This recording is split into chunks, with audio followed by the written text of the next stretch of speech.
enfrentando nuevas brechas y por lo tanto tenemos que saber identificar esas brechas y entender cómo las podemos vencer. Son distintas estas brechas a las que teníamos hace 10 años y sin duda nosotros hablamos de una segunda generación de estrategias.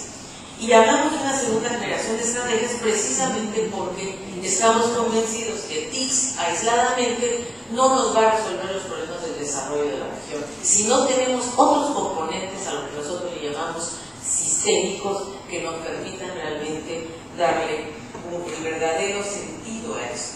Para nosotros realmente el tema de fondo es cómo conectamos a las pequeñas y medianas empresas o al usuario de los hogares pobres con la mejor frontera tecnológica. Por más que avancemos en tecnologías de la información, por más que repartamos, por cierto, computadores por niño, por escuela, por profesor, por lo que sea, si no desarrollamos activos complementarios, personas preparadas que tengan la capacidad de apropiarse de los avances tecnológicos, pues es que es muy poco lo que vamos a poder lograr. Y eso es a lo que nosotros le llamamos activos complementarios. Es decir, tiene que haber una recepción del avance tecnológico, tiene que haber gente preparada, tiene que haber un sector productivo capaz de recibir y de apropiarse de esto. Por ejemplo, desde nuestro punto de vista, uno de los grandes retos es cómo logramos que la banda ancha, por decir un ejemplo, llegue a la pequeña y a la mediana empresa. Eso sí que puede ser un gran salto de productividad en nuestra región, y no la tiene.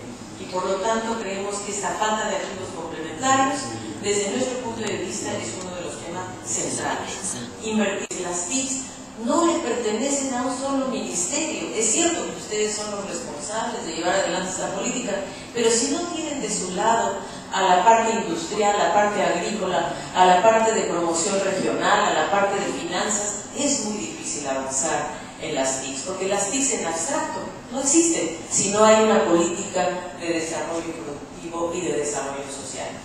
Fíjense ustedes, por ejemplo, el gran desafío que ustedes mismos tienen es que además las brechas de acceso son un blanco móvil. Se van moviendo a medida que vamos avanzando, se van moviendo. Fíjense, nosotros aquí lo que estamos midiendo es cuál es la brecha, cuál es la diferencia en los niveles de penetración entre países de América Latina y la OCDE. Y si nosotros vemos, por ejemplo, vemos cómo se ha comportado la telefonía fija. Bueno, la telefonía fija, nosotros tuvimos una gran brecha con países de OCDE, pero a medida que ha pasado el tiempo, la telefonía fija ha llegado a niveles cada día de mayor acercamiento. Esto lo que mide es la brecha que existe entre América Latina y los países de la OCDE, tomando a los países de la OCDE como la frontera tecnológica. En el caso de Internet, ¿verdad? Nos encontramos aquí, la brecha es muy grande y la brecha justamente se toca por otro factor que es bastante importante, que es nada menos y nada más que la banda ancha. Es donde más brecha tenemos. Brecha no solamente de acceso, sino de costo, como lo vamos a ver ahora. Y esta es la brecha de la banda ancha de carácter fijo. Entonces, ¿en dónde hemos disminuido la brecha con la OCDE? Bueno, en la telefonía fija y por supuesto en la telefonía móvil. Un poco lo que decía el ministro, ¿no? Hace un momento, la telefonía móvil sin duda hemos alcanzado niveles muy importantes, en gran medida por la tarjeta prepago, pero que no quiere decir que eso ya le dé un acceso total a los otros elementos de la tecnología como puede ser la banda ancha. Entonces, si bien es cierto que se ha cerrado el acceso a Internet, se mantiene en gran medida la brecha muy grande en banda ancha, y por eso nosotros creemos que esta brecha de banda ancha es crítica, sobre todo para las regiones de menor desarrollo relativo y para los hogares de menores ingresos y sobre todo, obviamente, para los hogares rurales. Fíjense ustedes en el tema de costos. Aquí simplemente es un indicador en donde vemos realmente cuál es la desigualdad a la que se enfrenta nuestra región. Si nosotros vemos cuánto cuesta la banda ancha fija, cuánto cuesta por una de las unidades de Mbps en relación con el PIB per cápita a octubre de 2009. Fíjense ustedes, en los países avanzados, bueno, en Corea del Sur, ¿verdad?, que es donde menos cuesta, ¿verdad?, por cada, digamos, por cada PIB per cápita de costo es 0.04, eso es lo que está costando en Corea versus lo que está costando en Canadá, que es 0.86. Ahora, vamos a entrar a algún país de la región que es el más barato, digamos, de todos en la región, que es México, que cuesta 2.68 del PIB per cápita. Es decir, en países avanzados el costo es menor a 1% del ingreso per cápita. Ya en nuestros países está entre el 1% y el 10%. Y ya de El Salvador para abajo tenemos en El Salvador, en Colombia, en República Dominicana, en Ecuador, en Guatemala, en Paraguay, en Perú, en Nicaragua, etc. Tenemos costos altísimos de banda ancha hasta llegar a Bolivia, en donde el costo supera el 97% del ingreso per cápita. Es decir, ¿cómo le vamos a pedir a una persona que pague de su ingreso per cápita 97% para acceder a banda ancha? Es que simplemente eso es imposible.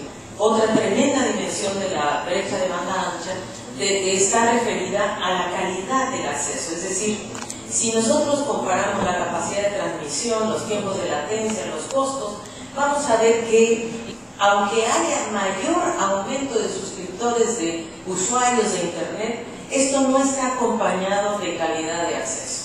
La calidad de la transmisión no está ahí.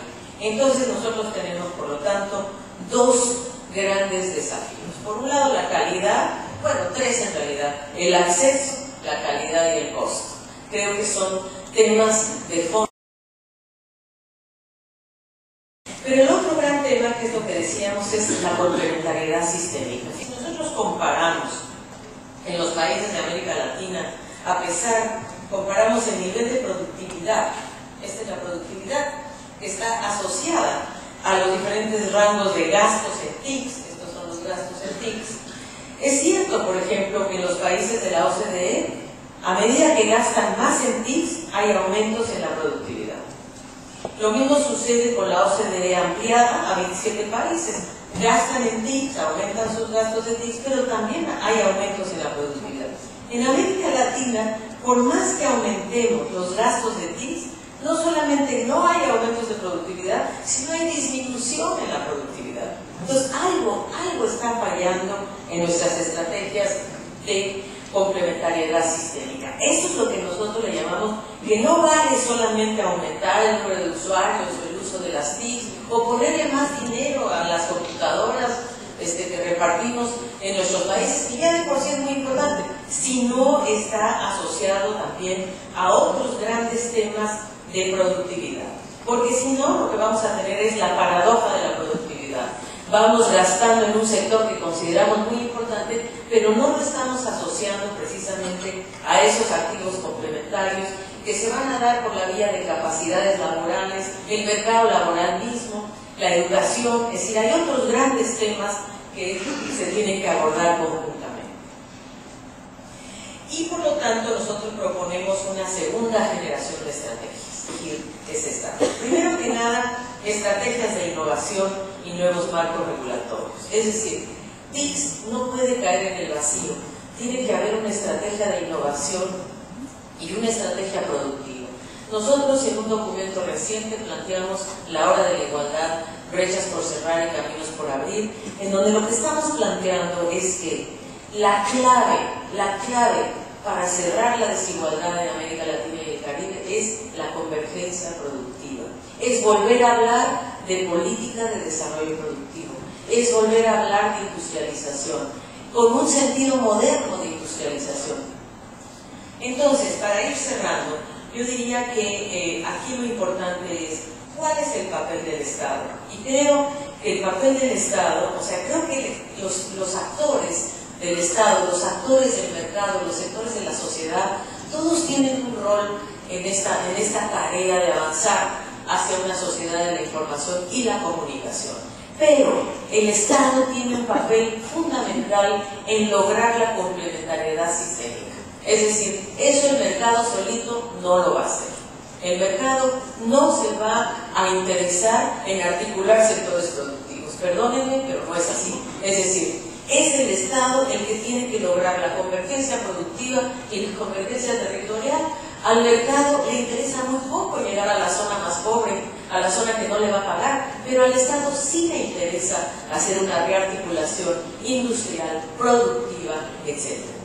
Al Estado también le tiene que interesar el tema de que la verdad, y la verdad es que los operadores y el mercado se están dando cuenta de ello, que hay que invertir en los pobres, que son los pobres donde está el mercado, que si queremos crecer hay que igualar el que va a ser el gran negocio de la economía, es el consumo de los pobres. Por eso programas, por ejemplo, de transferencias condicionadas, políticas sociales de ingreso a los hogares más pobres, son muy importantes porque son grandes multiplicadores de compra de servicios. ¿Quiénes son los que más necesitan los servicios? Pues los hogares más pobres. Y justamente si el Estado tiene políticas complementarias, sociales, productivas, de empleo, de ingreso, de educación y de capacitación, es cuando realmente podemos avanzar en la equidad, en el acceso y en el uso de las tecnologías. El Estado también tiene que tener una política más clara de los recursos de su propiedad. Y me refiero concretamente al espectro, por ejemplo, al uso de ciertos recursos que son propiedad del Estado y que tienen que ver si los concesiona, por cuánto tiempo los concesiona, entrega ciertos derechos de uso o no, cobra impuestos o no. Es lo mismo que el royalty, es decir, son recursos que le pertenecen a toda la sociedad. ¿Y por qué se van a entregar así nada más? Creo que es muy importante tener una política muy clara de cómo se va a hacer esa concesión, esa facilitación, esa apropiación por parte de los actores privados de los recursos que son propiedad del Estado y al fin y al cabo son bienes públicos. Y desde luego la adecuación de la normativa y la regulación y por supuesto tener una visión dinámica de la política pública que ya no es sectorial. Creo que una de las claves de la política pública moderna es precisamente la política transversal, es decir, esa visión sistémica de la política. Entonces, ¿en dónde está precisamente esa inversión articulada? Y por lo tanto, el crecimiento económico, la modernización y la igualdad social, si no se articulan a esta estrategia de TICS, creo que no vamos a tener esa base de complementariedad.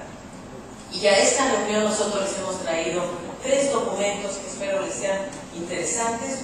Uno que es precisamente las TICS para el crecimiento y la igualdad, que es el documento que creo que puede ser de mucho interés, ojalá, a todos ustedes. El segundo que es acelerar la revolución digital, la banda ancha para América.